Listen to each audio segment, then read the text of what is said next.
Ever wondered why websites don't show everything on one giant page? Why Google has page numbers? Why shopping sites say next page? And why sometimes content just keeps loading as you scroll? That's all because of something called pagination, a simple idea that quietly controls how the entire internet works. Let's break it down in the easiest way possible. What pagination means. Pagination simply means splitting a large amount of content into smaller pages instead of showing everything on one long page. Instead of loading 1,000 items at once, a website shows maybe 10 or 20 items per page. Then you move between pages using next/previous buttons, page numbers like 1, 2, 3, or load more options. That's pagination in action. Why pagination exists. Pagination is mainly used for three big reasons. Speed. Loading everything at once would make websites extremely slow. Better user experience. It's much easier to browse smaller chunks instead of scrolling forever. Server performance.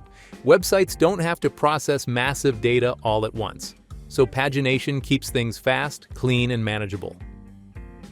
Let's talk about some common examples of pagination. You see pagination in many places.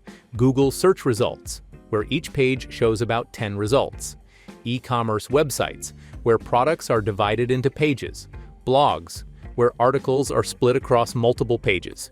Even social media sometimes uses pagination behind the scenes. Types of pagination.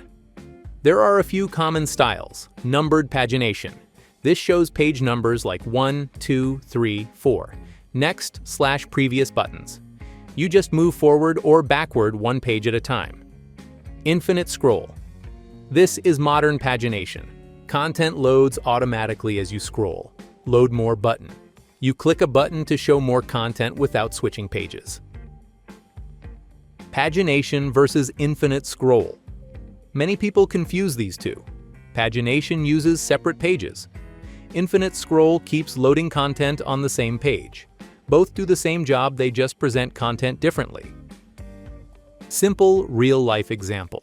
Imagine a book with 500 pages. Instead of printing everything on one giant sheet of paper, it's divided into pages so you can read it easily.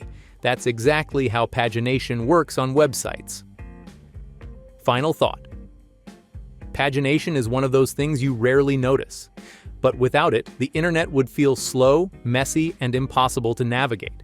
It quietly keeps everything organized behind the scenes. And that's what pagination is.